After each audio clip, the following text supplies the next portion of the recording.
ఇంటిలో శివలింగం ఉండవచ్చా? ఉంటే శివలింగాన్ని ఏ విధంగా పూజించాలి? శివలింగం ఎత్తు ఎంత ఉండాలి? ఏ దిశలో ఉండాలి? ఈ సందేహం చాలామందికి ఉంటుంది. చాలామంది శంకరుని ఫోటోని పూజామందిరంలో పెట్టుకుని పూజిస్తుండటం సహజం. కాని పూజా మందిరంలో శివలింగాలను పూజించాలంటే విధి విధానాలేమిటో తెలియక తికమక పడుతుంటారు. నిజానికి ఇంట్లో శివలింగాలను ఉంచకూడదని శాస్త్రాలు చెబుతున్నాయి. కనుక స్ఫటిక లింగం, పాలరాయితో చేసిన లింగాన్ని కాని లేదంటే నల్లరాతితో చేసిన దాన్ని కాని ఇలా దేనితో చేసిన శివలింగాన్ని కూడా ఉంచకూడదు. శివలింగాలను ఇంట్లో ఉంచి పూజ చేస్తే దోషమని అంటారు. కనుక వాటిని దేవాలయాల్లోనే ఆరాధించాలని పండితులు సూచిస్తున్నారు. మన దృష్టి దేవాలయంలోని వివిధ విగ్రహాలను చూస్తూ వచ్చి చివరకు మూలవిరాటు శివలింగంపై కేంద్రీకృతం కావాలి. అప్పుడు నందీశ్వరుని కొమ్ముల మీద కుడిచెయ్యి బొటన వేలు, చూపుడు వేలు ఆనించి ఎడమ చేతితో నంది తోకను నిమురుతూ మధ్య నుంచి చూడాలి. ఏకాగ్రతతో దృష్టిని అటు-నిటు పోనివ్వకుండా భగవంతునిపై లగ్నం చేయాలి. ఈ విధంగా నందీశ్వరుని కొమ్ముల మధ్య నుండి మన దృష్టి నేరుగా శివలింగంపై పడుతుంది. ఎందుచేత అంటే నందీశ్వరుని దృష్టి ఎప్పుడూ శివుని మీదే ఉంటుంది. ఇక కొంతమంది ఇళ్లలో శివలింగం పూజాలో పెట్టుకుని పూజిస్తుంటారు. అయితే చాలా మందికి శివలింగం ఇంట్లో పెట్టుకోవచ్చా అనే సందేహం ఉంటుంది. శివునికి నిత్య పూజలు జరగాల్సిందే. అలా చేయగలిగితేనే శివలింగాన్ని ఇంట్లో ఉంచుకోవాలి. శివలింగానికి నిత్యము నిర్ణీతమైన సమయంలో అభిషేకము, నివేదన జరగాలి. అలా నిష్టగా చేసే పరిస్థితులు మనకు లేవు. కావున శివలింగాన్ని అలా నిత్య పూజ చేయలేనప్పుడు శివుని ఆగ్రహానికి గురికావటం కన్నా మీ ఇంట్లో ఉన్న శివలింగాన్ని మీకు దగ్గరలోని గుడిలో పెట్టేయడం మంచిది. ఇంట్లో తెలుపు రంగు శివలింగం ఉంటే వెంటనే తీసేయండి. శివ అంటే చాలు మంగళం, సర్వశుభంకరుడుగా పేరుగాంచిన శివుణ్ణి అందరూ పూజిస్తారు. చాలామందికి తమ తమ ఇండ్లలో శివలింగాలను పెట్టుకుని అభిషేకం చేసుకోవాలని కోరిక ఉంటుంది. అయితే కొన్ని నియమాలను పాటిస్తే అందరూ లింగార్చన చేసుకోవచ్చు.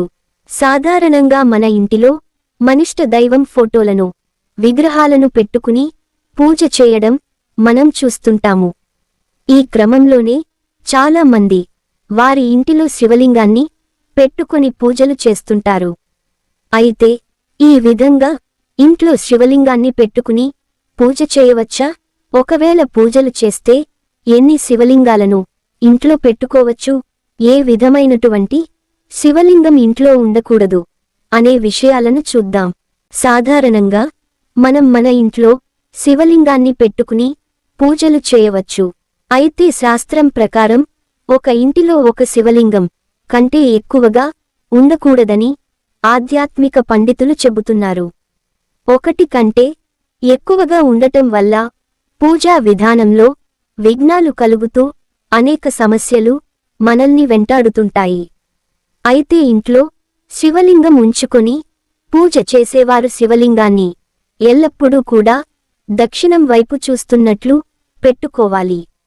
ఈ విధంగా శివలింగాన్ని ఇంట్లో పెట్టుకుని పూజ చేయటం వల్ల మనకు ఎలాంటి కష్టాలు కలగకుండా మన జీవితం ఎంతో సుఖంగా సాగుతుంది. ఇంట్లో శివలింగాన్ని పెట్టుకుని పూజ చేయాలి. కాని పొరపాటున కూడా తెలుపు రంగులో ఉన్నటువంటి పాలరాతి శివలింగాన్ని పెట్టుకుని పూజ చేయకూడదు. తెలుపు శివలింగాన్ని మహిళలు ముట్టుకోకూడదు. కాబట్టి ఈ విధమైనటువంటి శివలింగం ఇంట్లో ఉంచకూడదు. ఒకవేళ మన ఇంట్లో శివలింగం పూజ గదిలో కాకుండా ఈశాన్య దిశలో ఉంచి పూజ చేయటం వల్ల ఆ పరమేశ్వరుని అనుగ్రహం ఎల్లవేళలా మన ఇంటిపై ఉంటుంది. ఎంతో పవిత్రమైన ఈ పరమేశ్వరుడి ఫోటోలు లేదా శివలింగం ఎలాంటి పరిస్థితులలో కూడా నేలపై పెట్టకూడదు. నేలపై తెలుపు వస్త్రాన్ని పరిచి ఆ తెలుపు రంగు వస్త్రంపై పరమేశ్వరుడి ఫోటోలు, శివలింగం ప్రతిష్ఠించవచ్చు. ఇక పరమేశ్వరుడికి పూజ చేసే సమయంలో తప్పనిసరిగా బిల్వపత్రాలను ఉంచడం వల్ల స్వామివారి అనుగ్రహం కలిగి భక్తుల కోరికలను తప్పక నెరవేరుస్తారని పండితులు చెబుతున్నారు. ఇంట్లో 2 శివలింగాలు ఉంటే ఏమవుతుంది? ఇంట్లో 2 శివలింగాలు ఉండకూడదని చెప్పే మాట యథార్థమే. శివలింగం, సాలగ్రామం, చక్రచిహ్నంతో ఉండే ద్వారకా శిల, సూర్యకాంతమణి వీటిని 2 ఉంచి పూజించరాదు. ఈ జగత్తు అంతటినీ తనలో ఇముడ్చుకుని సకల శుభాలను ప్రసాదించే పరమేశ్వరుడి ప్రతిరూపమే శివలింగం. శివారాధన వల్ల పుణ్యము, పురుషార్థము 2 అబ్బుతాయి. ఒకే శివలింగం ఉంచి అభిషేకాదులు చేయాలని శాస్త్రవచనం. ఒకవేళ ఇంట్లో 2 శివలింగాలు ఉన్నట్లయితే ప్రధాన లింగాన్ని పూజా మందిరంలో ఉంచాలి. రెండో దానిని ఇంటి వెలుపల ఉండే తులసికోటలో ఉత్తరాభిముఖంగా పానవట్టాన్ని ఉంచి పూజించవచ్చు. అభిషేక ప్రియర్ శివ అన్నారు. శివలింగానికి నిత్యం అభిషేకం చేయాలి. ప్రతిరోజు శక్తికొద్దీ అర్చన నిర్వహించాలి. నియమనిష్టలతో శివారాధన చేసిన వారికి సకల శుభాలు కలుగుతాయి. విభూతి పూయకుండా శివలింగాన్ని పూజించడం మంచిది కాదు. శివలింగం పూజ చేసేటప్పుడు పై వస్త్రాన్ని ధరించడం తప్పనిసరి. శివలింగం పూజలో బంతి పువ్వులు మరియు సువాసనగల పువ్వులు ఉపయోగించకూడదు. శివలింగం తల భాగం ఖాళీగా ఉండకుండా చూసేందుకు ఎల్లప్పుడూ విభూతి లేదా బెలాకుతో కప్పబడి ఉండాలి. ఇంట్లో శివలింగాన్ని పూజిస్తున్నారా? అయితే ఈ నియమాలను తప్పకుండా పాటించాల్సిందే. త్రిమూర్తుల్లో ఒకరైన శివయ్యకు మన దేశంలోనే కాదు, విదేశాల్లో కూడా ఆలయాలున్నాయి. జలంతో అభిషేకం చేసిన భక్తులు కోరిన కోర్కెలు తీర్చే బోళాశంకరుడు. ఈ జంగమయ్యను ప్రసన్నం చేసుకోవడం చాలా కష్టంగా ఉండవచ్చు. అయితే ఒక్కసారి శివయ్య అనుగ్రహం కలిగిందంటే చాలు, వారి జీవితం సుఖ సంతోషాలతో నిండిపోతుంది. శివుని అనుగ్రహం పొందడానికి భక్తులు పూజలు, ఉపవాసాలు, అభిషేకం వంటి పద్ధతులను అవలంబిస్తారు. చాలా మంది ప్రజలు శివుని పూజించడానికి శివలింగాన్ని పూజిస్తారు. శివలింగాన్ని తమ ఇంట్లోని పూజ గదిలో ప్రతిష్ఠించి పూజించేవారు కూడా ఉన్నారు. ఇలా చేయడం శుభప్రదంగా భావించవచ్చు. అయితే ఇలా ఇంట్లో లింగాన్ని పెట్టుకుని పూజించేవారు చాలా అప్రమత్తంగా ఉండాలని సూచిస్తున్నారు. కొన్నిసార్లు ప్రజలు పొరపాటున శివలింగానికి సంబంధించి కొన్ని తప్పులు చేస్తారు. అటువంటి పరిస్థితిలో వారు శివుని ఆగ్రహాన్ని ఎదుర్కోవలసి ఉంటుంది.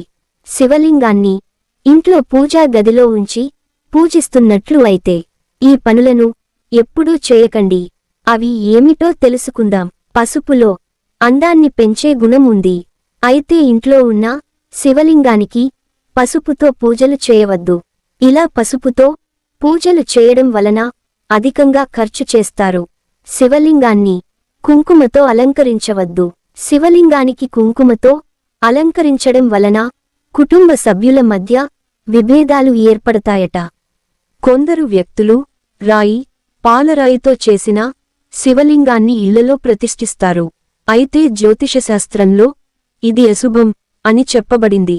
ఇంట్లో శివలింగాన్ని ప్రతిష్ఠించాలంటే అది బంగారం, ఇత్తడి లేదా వెండితో తయారు చేసిందై ఉండాలని పండితులు చెబుతున్నారు. కొంతమంది ఇంట్లో శివలింగాన్ని ప్రతిష్ఠిస్తారు. అయితే లింగాన్ని ఏర్పాటు చేసిన ప్రాంతంలో పరిశుభ్రంగా ఉంచడంలో నిర్లక్ష్యం వహిస్తుంటారు. ఇలాంటి పొరపాటు శివునికి ఆగ్రహాన్ని తెప్పిస్తుందట. ఇంట్లో ప్రతిష్ఠించిన శివలింగానికి తులసిని సమర్పించకూడదని నమ్ముతారు. ఇలా చేయడం వలన ఇంట్లో కలహాలు ఏర్పడతాయట. ఎవరైనా ఇంట్లో శివయ్యని తులసితో పూజిస్తుంటే మానివేసి అందుకు బదులుగా బిల్వ పత్రాలతో లింగానికి సంపరించండి. ఇంటిలో పూజించే శివలింగం యొక్క ఎత్తు బొటనవేలు ఎత్తు మాత్రమే ఉండాలి. అంతకంటే ఎత్తుగా ఉన్నా శివలింగాన్ని ఇంటిలో ఉంచి పూజించరాదు. మీకు ఈ వీడియో నచ్చితే దయచేసి లైక్ చేసి సబ్స్క్రైబ్ చేయండి. ఇంకా మీ ఫ్రెండ్స్ అండ్ ఫ్యామిలీ మెంబర్స్కి షేర్ చేయండి.